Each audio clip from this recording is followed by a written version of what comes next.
Allora, siamo sempre supportati dal Presidente della Confedilizia di Padova, parliamo di proprietari di immobili, parliamo anche di ristrutturazione energetica. Avevamo accennato al discorso del 110 che aveva allettato moltissimi, ma io dico, se già con questo 110 che si era frainteso, perché l'hanno fatto fraintendere con una comunicazione che all'inizio non era ben definita, molti comunque non si sono, quando hanno capito che un po' da spendere c'era, non avendo soldi da spendere, non si sono buttati a farlo, non sono lanciati a farlo. Immaginiamo se poi da spendere ce n'è veramente, se uno non l'ha potuto fare prima, dico tantomeno lo riesce a fare dopo. E questo è il fatto, cioè non è un problema oggettivo, e comunque noi non siamo il paese come la Germania che ha adeguato gli stipendi, le buste paga all'inflazione. Le nostre buste paga, salvo piccoli ritocchi dei fortunati di alcune categorie che hanno rinnovato il contratto, quelle sono, no? No, ecco, hai toccato un punto importante, che è più che il 110. Adesso ti faccio un esempio. La vendita degli immobili è in diminuzione nel 2000, è stata in diminuzione, e prevedono che ci sarà una diminuzione anche nel 2023. Dicono che saranno 100.000 vendite in meno sul territorio nazionale. Proprio con i tassi di interesse che sono aumentati. No, e questo è il problema, che i tassi di interesse sono schizzati. Ma mi faceva notare proprio un caro amico che è il presidente della FIAIP regionale. Dice sì, perfetto, i tassi di interesse si sono alzati. Anche in passato i tassi di interesse erano alti. Altissimi. Ma qual è la differenza oggi rispetto ad allora? Che in allora c'era una capacità di spesa ben maggiore. Oggi le buste paga hanno perso una capacità di spesa, per cui una famiglia arriva a fine mese in maniera risicata, a differenza di un tempo dove... Adesso non vorrei rinfrescare la questione della lira, ma anche un operaio arrivava a fine mese in maniera abbastanza agevole. Oggi non è più possibile. Quindi questi tassi così elevati, con una capacità di spesa così ridotta, hanno impedito la capacità di acquisto degli immobili, tant'è che, ripeto, nel 2022 c'è stata una diminuzione e prevedono che ci sarà una diminuzione anche nel 2023. Quindi non si sta agevolando il mercato.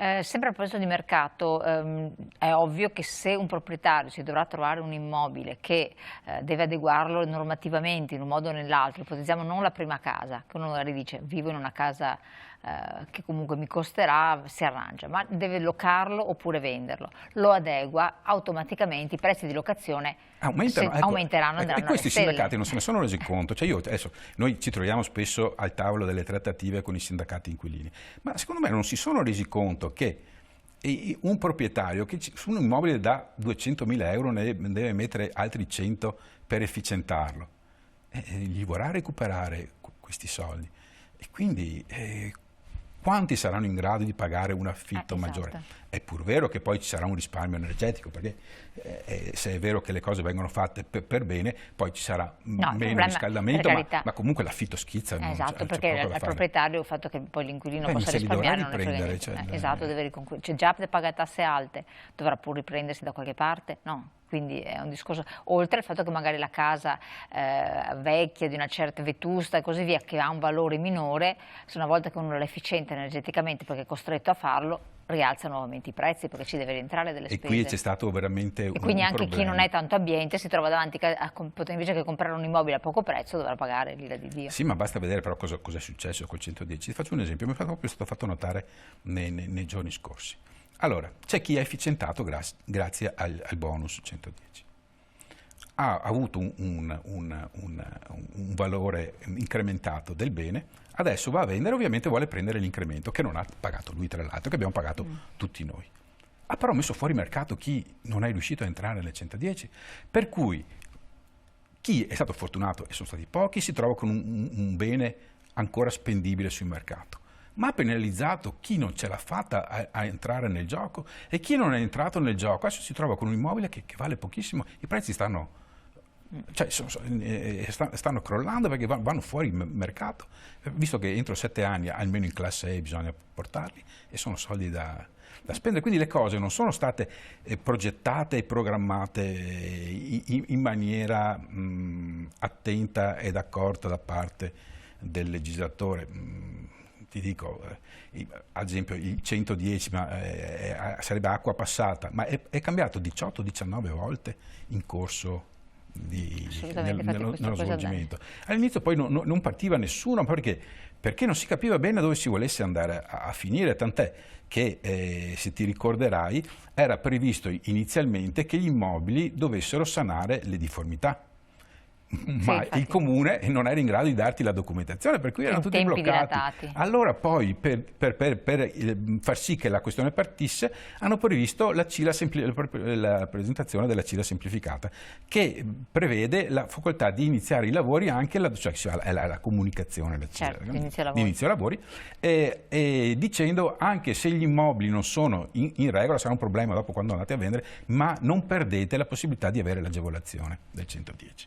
E allora là sono partiti tutti. Come sono partiti tutti? Hanno detto, no, ma non abbiamo più soldi. E allora dall'oggi al domani hanno chiuso e la Meloni ha detto, mi sembra il 20 o il 21 di novembre, che entro il 25 bisognava fare l'assemblea con l'approvazione, laddove il codice prevede che ci vogliono 5 giorni per convocare l'assemblea condominiale. Quindi non è stato possibile?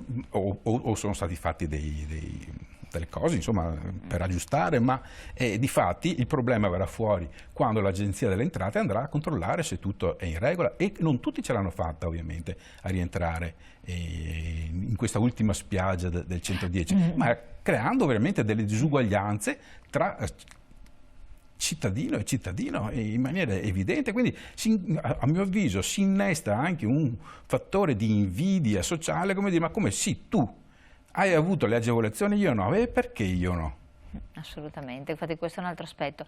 Quindi compromissione dal punto di vista del valore dell'immobile, questa è già una cosa molto pesante, molto grave, il mercato che incomincerà ad avere turbolenze, già il mercato del nuovo. È turbolento il mercato, esatto. E non si sa bene in che direzione stia andando. Poi abbiamo il discorso di distinguo che è stato fatto già prospettato, per cui in zone edifici storici, edifici di un certo genere. Allora, la normativa, cioè scusami, la direttiva dice che sono esentati gli edifici di valore storico.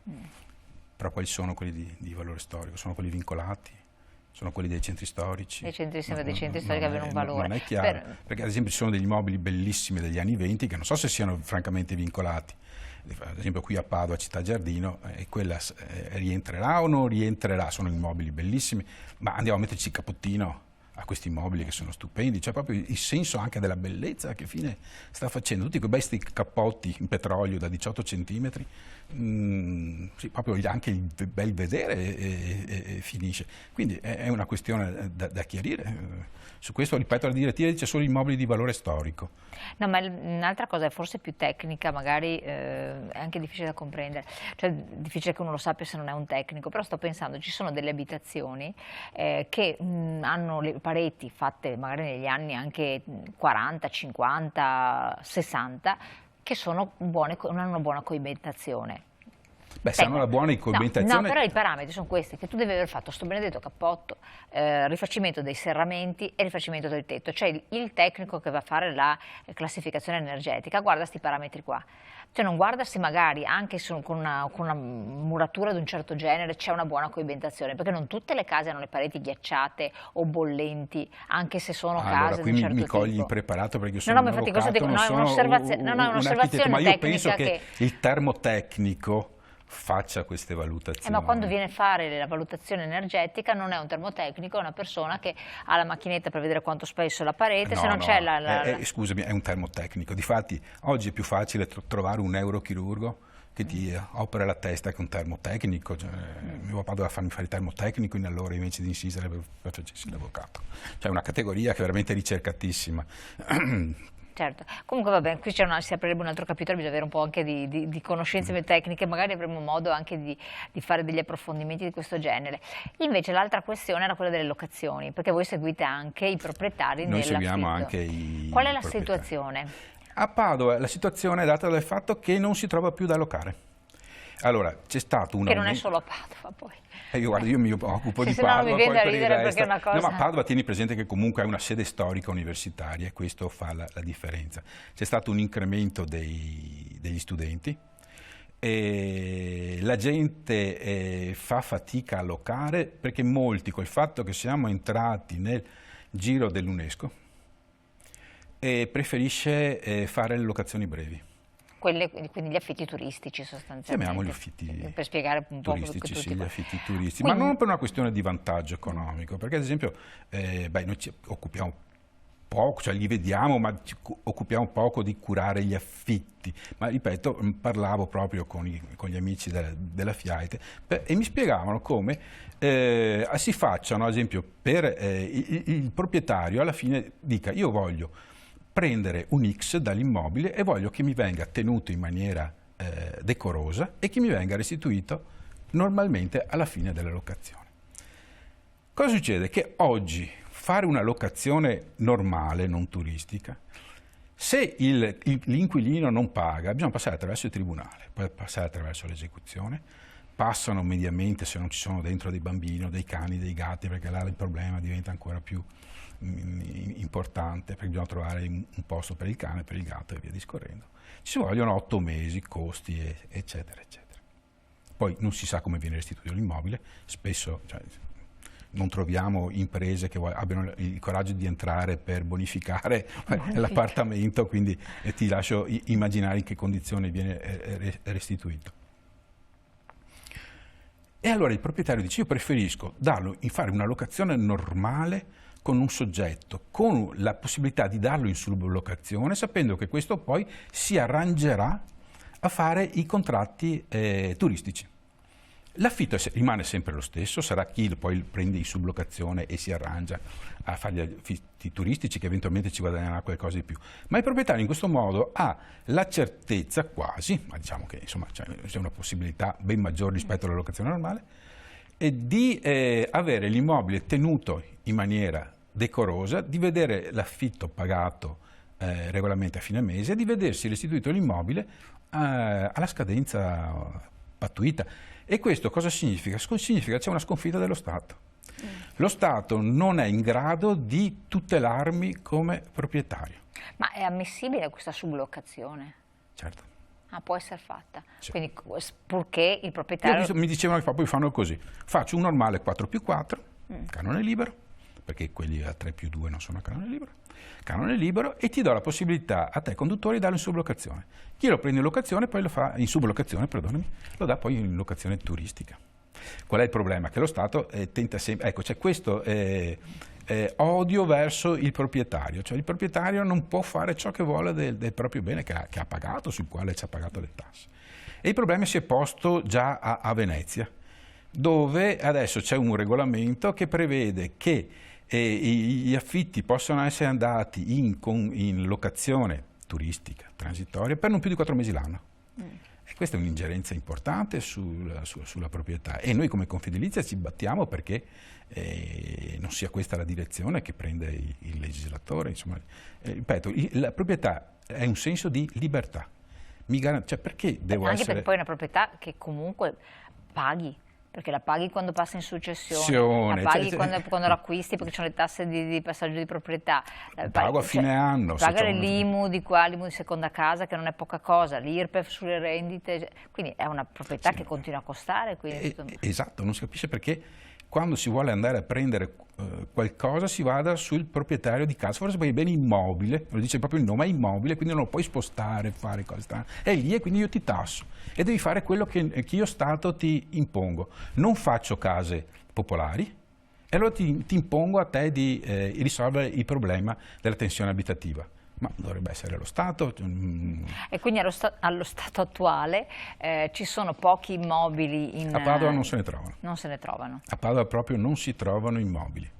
E hanno dei prezzi molto molto alti. Allora, qui ci sono due strade. Tu sai che si possono stipulare contratti o a canone libero, che sono i famosi 4+4, oppure gli immobili dove c'è la cedolare al 10%. Quindi una cedolare ridotta, il proprietario sa di spendere solo il 10%, però sono contratti vincolati, quindi ci sono delle tabelle dove in funzione della zona, dei servizi che fanno parte della zona dello stato dell'immobile, ha il citofono, ha il videocitofono, ha la porta blindata, non ha la porta blindata, si può andare in una forbice da un minimo ad un massimo, che però è controllato, non può essere superato. E questi sono i famosi contratti 3+2, 4+2, 5+2, che sono in qualche modo vincolati. Vero è che oggi si fa fatica, sia che siano a canone, cioè, o a canone libero, uno dice beh io sparo tanto e se volete bene, se no no, oppure col canone vincolato oggi non si trovano appartamenti. Io ho tanti amici che mi chiamano perché hanno i figli da piazzare qua e là, eppure essendo un po' nel settore, conoscendo, non riesco a trovargli un appartamento dove poter mettere, oppure l'amico che viene da fuori che vuole studiare all'università. Seppur è anche vero che molti puntano nel locare anche agli studenti, però anche gli studenti fanno fatica in questo momento. Infatti sapevo che gli studenti facevano fatica. Fatica. Nel caso di locazioni, famoso 4+4, dove ci sono le famiglie, la difficoltà, se non c'è il pagamento del canone, è lo sfratto, poi nel farli uscire, nel recuperare. È un grande problema. Quello resta? Quello resta. Quindi questa è un po' la ritrosia nel pensare di allocare alla famiglia. Nel caso invece di queste locazioni diverse non cambia nulla. Non cambia nulla. Il problema è che quando c'è un inquilino, se questo non paga, non adempie, bisogna passare attraverso il tribunale e poi attraverso l'azione esecutiva con gli ufficiali giudiziari, e lì è un problema. Però si sono sbloccati gli sfratti. Rispetto a tanti anni fa, quando c'era la graduatoria prefettizia, ma comunque, come dicevo prima, stiamo dentro sugli 8 mesi, quando va bene, non meno. Qual è il vantaggio di, appunto mi fanno notare, delle locazioni turistiche? Che il turista viene, sta qua una settimana, poi se ne va via. Quindi c'è questo turnover. Certo. Anche se è pur vero che se un turista poi non se ne va più via, si deve sempre passare attraverso l'autorità giudiziaria, però generalmente è più difficile, insomma, sono casi limite. Quindi ci troviamo praticamente in un punto morto, sempre per quanto riguarda le proprietà in senso stretto, eccetera, sempre per quanto riguarda le locazioni. C'è il mercato turbolento della compravendita e c'è un mercato bloccato per quanto riguarda le locazioni. Cosa suggerite? Defiscalizzare. Il proprietario deve essere libero. Cioè, io ricordo che mio papà, quando ha costruito la casa, stiamo parlando del 67, era così contento, diceva io per 25 anni non pagherò tasse. In allora c'era una normativa che prevedeva che non avrebbe pagato tasse. Smetterla di voler risolvere i problemi attraverso i proprietari immobiliari. Questo è il primo passo. Defiscalizzare, diminuire le tasse e poi comunque efficientare l'apparato giudiziario, perché non è possibile, io le vivo in prima persona perché poi gli sfratti li devo fare io. A volte diventa difficile, ripeto, poi quando ci sono dei minori devono intervenire i servizi sociali, ci sono dei problemi, è un apparato giudiziario che spesso mi rendo conto che in qualche modo ci rema contro, facciamo fatica. Allora uno dice, ma come? Sono io, allora vengo in tribunale, pago il contributo per mandare avanti, ho pagato le tasse, una cosa e l'altra, pretenderei che tu Stato mi dessi una mano perché io sono nel diritto di rientrare nella proprietà del mio bene che intanto qualcuno sta distruggendo. Ma non c'è questa collaborazione, purtroppo devo dire, con... Quindi siamo in un momento un po' difficile. Beh, questo allora di quello degli sfratti è da un pezzettino. Certo, cioè, no, quello degli sfratti senza dubbio, però comunque adesso tra canoni di locazione che sono aumentati, ma poi aumentati appunto perché il proprietario si trova in questa difficoltà, da una parte ha delle tasse alte da pagare, dall'altra se lo dà in locazione o glielo riducono in termini inenarrabili o non se ne vanno più. Detto, allora invito tutti a leggere Bauman, ha scritto tanti libri, sono molto interessanti, leggete Bauman e capirete in che direzione stiamo andando. E allora Presidente, io la ringrazio tantissimo. Mi dai un minuto? Sì, perché è vero, io prima volevo darglielo all'inizio, perché vi stava parlando dell'associazione della proprietà edilizia, che cos'è? Voi siete anche un qualcosa di più. Sì, noi abbiamo fatto un gemellaggio con il gabinetto di lettura, che è la più vecchia istituzione culturale di Padova, ha quasi 2 secoli di vita ed è stata fondata dallo Iappelli, ed è quel bel palazzetto del 200-300 che è dove c'era la Mondadori fino a poco tempo fa in piazza Insurrezione, e che manda avanti attività culturale da molto tempo. Abbiamo fatto una specie di gemellaggio perché vogliamo dare qualcosa di più, anche in funzione del fatto che, ripeto, il proprietario è un uomo libero, quindi organizziamo degli incontri dove vengono giornalisti, scrittori, economisti, filosofi. Di fama, tra l'altro. Di fama, tra l'altro. Il primo incontro l'abbiamo tenuto 2 mesi fa ed è venuto Marcello Foa, l'ex direttore della RAI. Il mese scorso è venuto Gaiani, uno scrittore di spessore che è venuto a parlarci della guerra in Ucraina. Adesso vorremmo fare un incontro a breve con Bellucco sul Cinema Negato, che è il regista qui padovano, e poi un incontro a breve sempre sul problema dell'efficientamento in maniera più ampia, come dicevo prima. Ci sarà anche filosofica. Sì, esatto, da quel punto di vista. Poi riprenderemo a settembre con una cadenza mensile, perché poi d'estate la gente va al mare, quindi sono degli incontri dove non guardiamo la provenienza dello scrittore, destra e sinistra, ma che siano degli spiriti liberi che magari spesso sulla televisione nazionale vengono un pochettino sacrificati, che lì hanno questo spazio di libertà dove poter dire la loro opinione, destra, sinistra, centrodestra, centrosinistra, anarchici, non anarchici, non ha importanza. L'importante è che siano persone che abbiano qualcosa di interessante da comunicare. Quindi invito le persone, magari se vogliono telefonare in associazione per sapere quando saranno i prossimi incontri, a partecipare. Tra l'altro li teniamo gratuitamente, per cui quindi può essere anche una bella occasione di aprirsi alla cittadinanza. Esatto. Presidente, grazie mille, veramente, anche di queste invitato. ulteriori informazioni, sono sempre molto interessanti. Avete visto, ci sono dei punti di riferimento dove chiedere informazioni, dove poter anche avere dei supporti, anche di carattere legale, tra l'altro, che possono sempre servire. Detto questo, io vi lascio la pubblicità, ringrazio il Presidente, ci vediamo tra poco. Grazie.